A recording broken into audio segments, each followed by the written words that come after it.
It's 2 in the morning, and my thumb is raw from scrolling. Refresh, refresh, refresh. My stomach feels like it's been pumped full of cold concrete, a familiar sickness I've nursed for years now. Then it happens. Under a picture of her, Amelia, smiling in front of some new art gallery, a new comment pops up. Leo, my Leo. It wasn't even dramatic, you know. Just 6 simple words that feel like a knife twisting in my gut. Congrats on the new gallery, you earned it. Not even a fucking emoji. Just polite. Distant. But to me, seeing his name under hers might as well be a billboard in Times Square.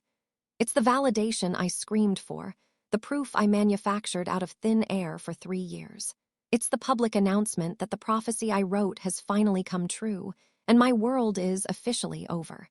Leo and I were together for 3 years, and he was good. Like, you have to understand this part or none of it makes sense. He was really good.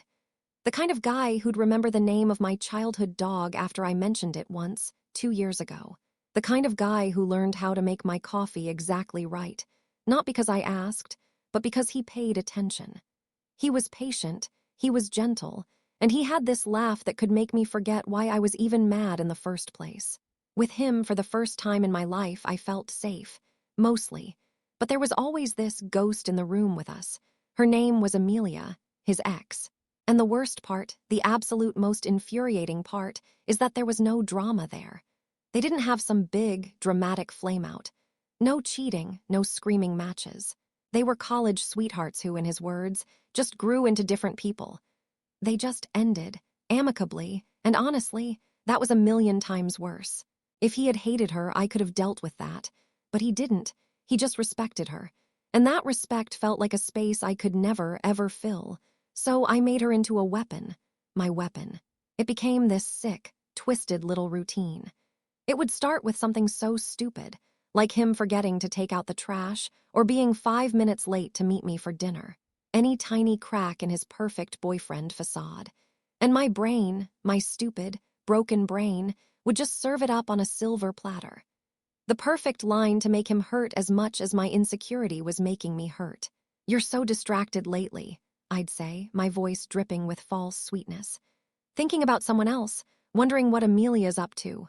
Or if he was quiet, just tired from a long day at work, I'd poke him with it. God, you're so quiet.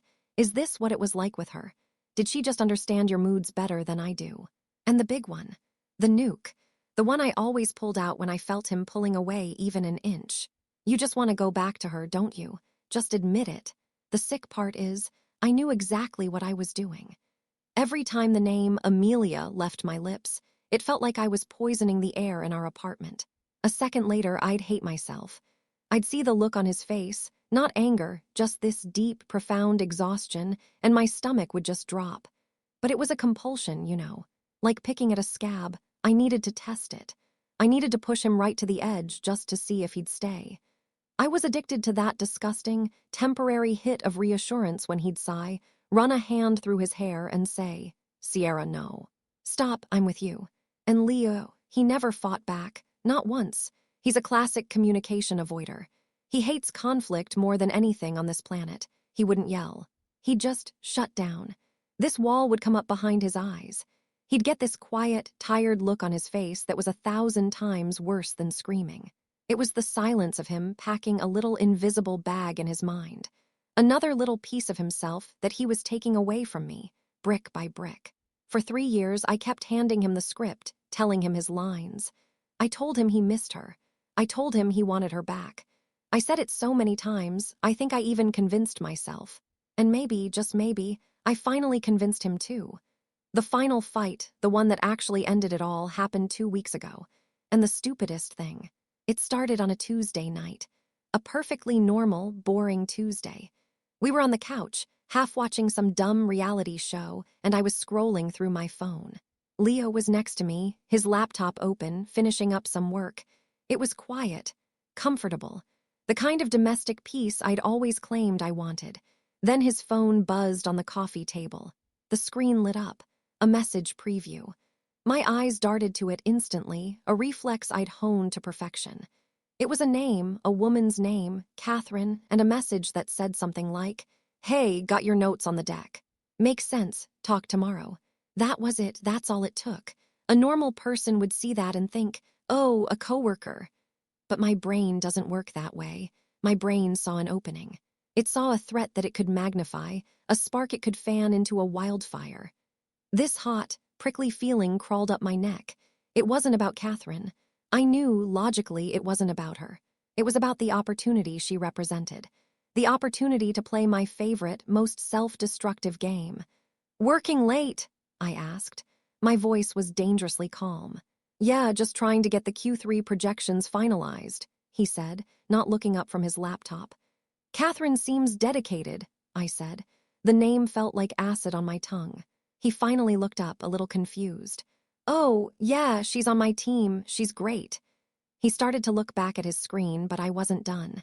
This was the point of no return. I could have stopped. I could have taken a breath and said, "Okay, cool." But I didn't. I couldn't. "Is she? Great, that's nice. It's good that you have people at work you can rely on." He put his laptop down. He knew this tone. He knew where this was going. "Sierra, what are you doing?" "What am I doing? I'm just making conversation," I snapped, my voice getting louder. "I'm just observing that you get messages from other women at 9 o'clock at night. I didn't realize our relationship was so open.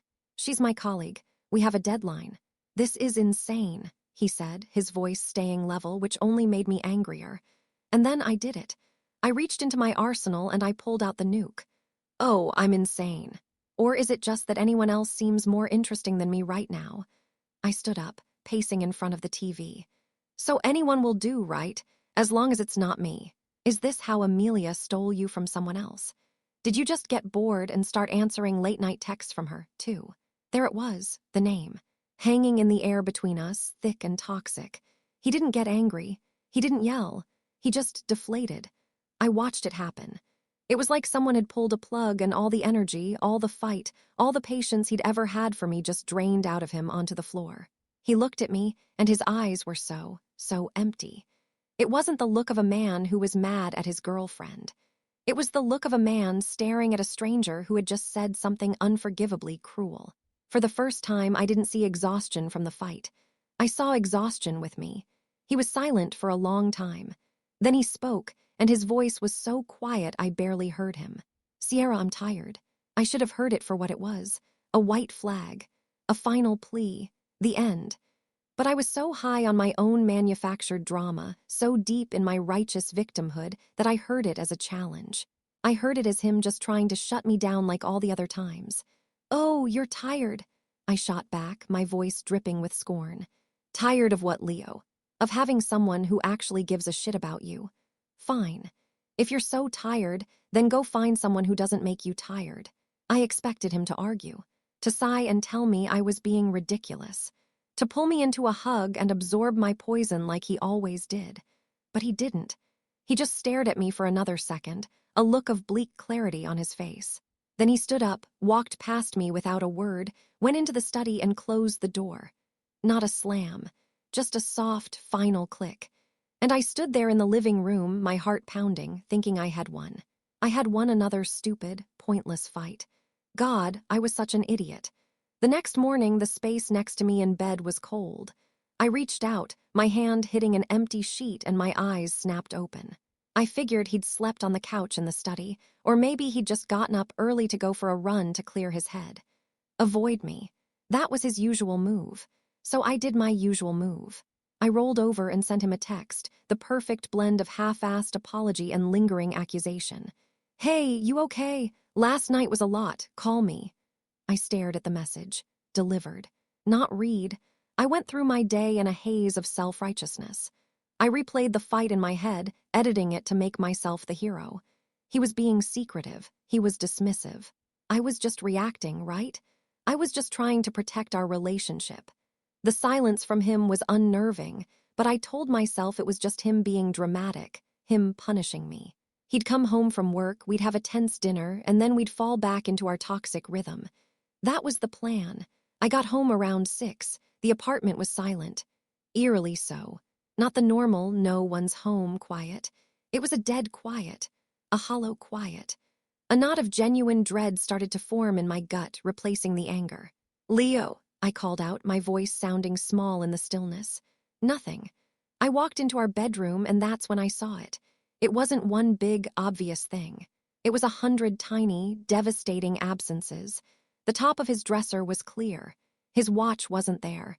His wallet wasn't there. The book he was reading wasn't on the nightstand. My eyes shot to his closet. I pulled the door open with a hand that was suddenly shaking.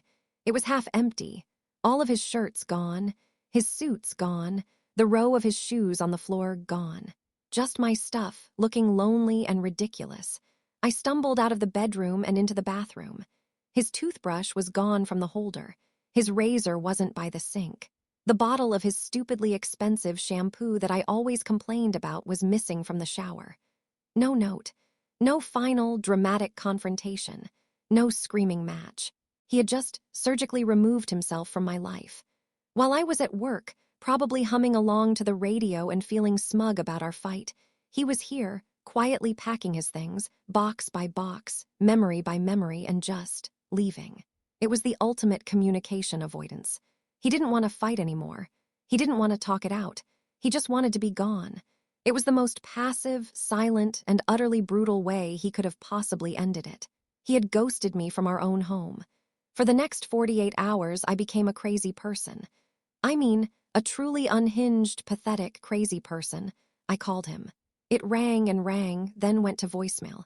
I left a rambling, tearful message, then an angry one, then a pleading one. I must have left 10 of them. His voicemail box got full. I started texting. Long, scrolling paragraphs of, "How could you do this to me?" And "I can't believe you just leave," and "Was the last 3 years just a joke to you?" The little blue "delivered" text under each message was a form of psychological torture. Then, around noon on the second day, I sent another one and it came back green. "Message blocking is active." He'd blocked my number. My heart just plummeted into my shoes. I tried to find him on social media. His profiles were gone, not blocked, deactivated. He had completely and utterly erased himself from my digital life. That's when I called Jess. My best friend. I was hyperventilating, choking on my own sobs, barely able to get the words out. I gave her the whole story, but the version where I was the victim. The version where he got a shady text, and then completely overreacted, and then abandoned me without a word. I was building my case, you know. I was laying it all out for her, waiting for the validation. I needed her to say, "Oh my God, Sierra, he's a monster. You're so much better off without that coward." But she didn't. There was just silence on the other end of the line. A long, uncomfortable silence that stretched on for so long I thought the call had dropped. "Jess," I finally whispered, my voice cracking. "Are you there?" "Yeah," she said. Her voice was flat, weirdly serious. Not the comforting, "let's go get ice cream and bash your ex" tone I was expecting. "I'm here." Another pause. "Sierra," she started, and her tone made every muscle in my body tense up. "Listen to me, and please just listen for a second without interrupting. What, honestly, did you think was going to happen?" I was stunned. "What are you talking about? He just left me." "No," she said, her voice firm, like a doctor delivering bad news. "He didn't just leave you. You've been pushing him out the door since the day you met him. For 3 years, every single time you got scared, you threw Amelia in his face. It was your go-to move. You acted like he had this secret shrine to her hidden in the closet. You basically wrote this whole story where he was secretly in love with his ex, and you made him the main character. You told him over and over again, 'You should be thinking about her.' You planted that seed in his head, Sierra. Maybe, after 3 years of you watering it and giving it sunshine, it finally started to grow. Maybe he finally just got tired of fighting the narrative you wrote for him and decided to read the script. Every word was a slap in the face. A cold, hard, sober slap. Because she was right. I hadn't just been testing him. I had been coaching him. I had been directing him. I'd handed him the map to the exact place I never wanted him to go, and then I acted shocked when he finally ended up there. The call ended a few minutes later, with me mumbling some pathetic excuse and her offering a lukewarm "call me if you need anything." I hung up the phone, and for the first time in 3 years, the anger was gone. All that was left was the horrifying, crushing weight of my own actions. I couldn't accept it. My brain just refused to process it. Jess's words were echoing in my head, but a deeper, more desperate part of me was screaming that she was wrong. He couldn't have just given up, not Leo. He loved me. Underneath all my bullshit, he loved me. He was just hurt and he was trying to teach me a lesson. He had to be. This denial fueled a new kind of insanity. I started tearing the apartment apart, not in a rage, but with a forensic, desperate focus. I was looking for a sign, a clue, a note he'd left behind that I'd missed. I checked inside books, under the couch cushions, in the pockets of the one jacket he'd forgotten to take. Nothing. Finally, I got to his study, the room he'd retreated to on that last night. My hands were shaking as I started going through his desk. It felt like a violation, but I was past caring. I opened the bottom drawer, the one where he kept old paperwork and manuals. It was mostly junk. But pushed way to the back, underneath a user guide for a printer we didn't even own anymore, my fingers brushed against something glossy. I pulled it out. It was a travel brochure for a 2-week trip to Tuscany. There were little pencil circles around pictures of vineyards and old stone farmhouses. And at the top, circled in red ink, was a date range.